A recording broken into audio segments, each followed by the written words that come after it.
वर्षा नलवडे देशमुख महाराष्ट्राचे महानिर्णय या विशेष कार्यक्रमात तुमचं मनपूर्वक स्वागत करते। सुरुवातीला पाहूयात एक महत्त्वाची बातमी।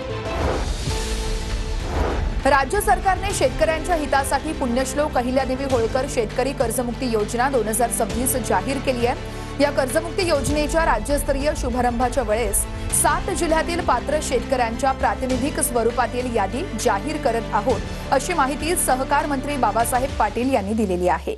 या योजनेसाठी राज्य शासनाने भरीव आर्थिक तरतूद केली आहे। ही प्रक्रिया पारदर्शक, सुलभ आणि नियोजनबद्ध पद्धतीने पूर्ण करण्यात आली आहे। 53 बँकांनी शेतकऱ्यांच्या कर्जाची माहिती महाआयटी पोर्टलवर अपलोड केली आहे। जिल्हा बँकांच्या सर्व कर्ज खात्यांचे सहकार विभागाकडून लेखापरीक्षण झालं आहे।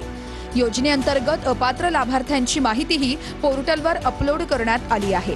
पात्र लाभार्थ्यांची अंतिम यादी तयार करण्यात आली आहे। पहिल्या टप्प्यामध्ये 7 जिल्ह्यांमधील 532 पात्र लाभार्थ्यांची प्रातिनिधिक यादी प्रसिद्ध करण्यात आली आहे। पात्र शेतकऱ्यांना आधार प्रमाणीकरणासाठी SMS पाठवला जाईल। पात्र लाभार्थ्यांच्या याद्या ग्रामपंचायत, सहकारी संस्था आणि बँकांमध्ये प्रसिद्ध केल्या जातील। सर्व जिल्हा बँकांमधील पात्र लाभार्थ्यांची प्रक्रिया 31 जुलै 2026 पर्यंत पूर्ण होणार आहे। त्यानंतर पात्र लाभार्थ्यांच्या बँक खात्यात पैसे जमा केले जातील। पुण्यामध्ये 3 उन्नत मार्ग प्रकल्पाचं भूमिपूजन करण्यात आलंय।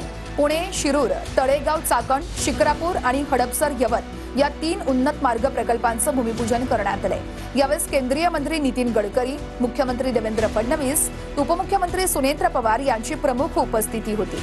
पायाभूत सुविधांच्या विकासामुळे 2030 पर्यंत पुणे देशाचं ग्रोथ इंजिन बनणार असा विश्वास मुख्यमंत्री फडणवीसांनी व्यक्त केला।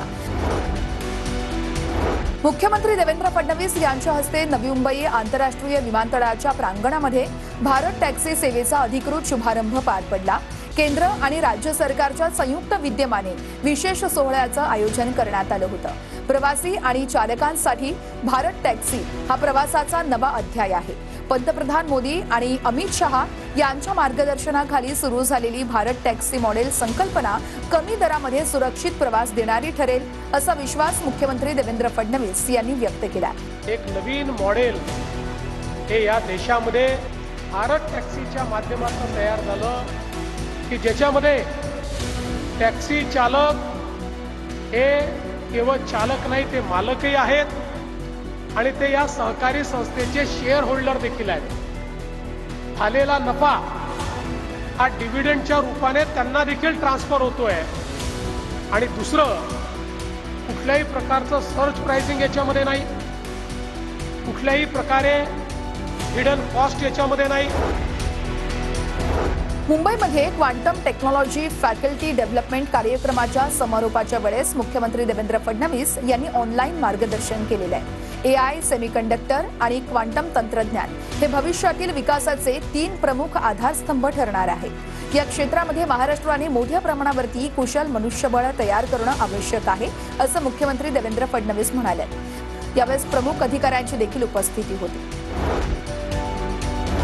पंढरपूरमध्ये आषाढी वारीत वारकऱ्यांच्या आरोग्य सुरक्षेला सर्वोच्च प्राधान्य देण्यात आलेलं आहे। वारीच्या इतिहासामध्ये पहिल्यांदाच गंभीर रुग्णांसाठी एअर अँब्युलन्सची सुविधा उपलब्ध करून देण्यात आली आहे। लाखो भाविकांच्या उपस्थितीमध्ये आपत्कालीन परिस्थितीमध्ये रुग्णांना कमी वेळामध्ये उच्चस्तरीय रुग्णालयात उपचार घेणं शक्य आहे। त्यामुळे यंदाची आषाढी वारी अधिक सुरक्षित, सुसज्ज आणि आरोग्यदृष्ट्या सक्षम ठरली आहे।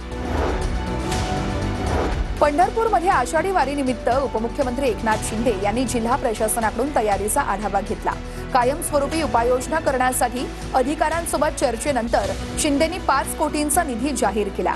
वारी ही वारकऱ्यांसाठी स्वच्छ, सुंदर, निर्मळ आणि आरोग्यदायक वारी व्हावी म्हणून सर्वांनी एकत्रितपणे काम करावं, असं आवाहन उपमुख्यमंत्री शिंदेंनी केलंय। चंद्रभागा नदीमध्ये बोटीतून फेरफटका मारून ठिकठिकाणी केलेल्या सोयी सुविधांचा शिंदेंनी आढावा घेतलाय। अमृत भारत स्टेशन योजनेअंतर्गत महाराष्ट्रातील बारामती आणि नांदुरा या 2 पुनर्विकासित रेल्वे स्थानकांचं लोकार्पण करण्यात आलं। बारामती रेल्वे स्थानकाचा पुनर्विकास हा केवळ स्थानकाचा कायापालट नसून बारामतीसह संपूर्ण पश्चिम महाराष्ट्राच्या विकासाला नवी गती देणारा टप्पा आहे, असं उपमुख्यमंत्री सुनेत्र पवार म्हणाल्या।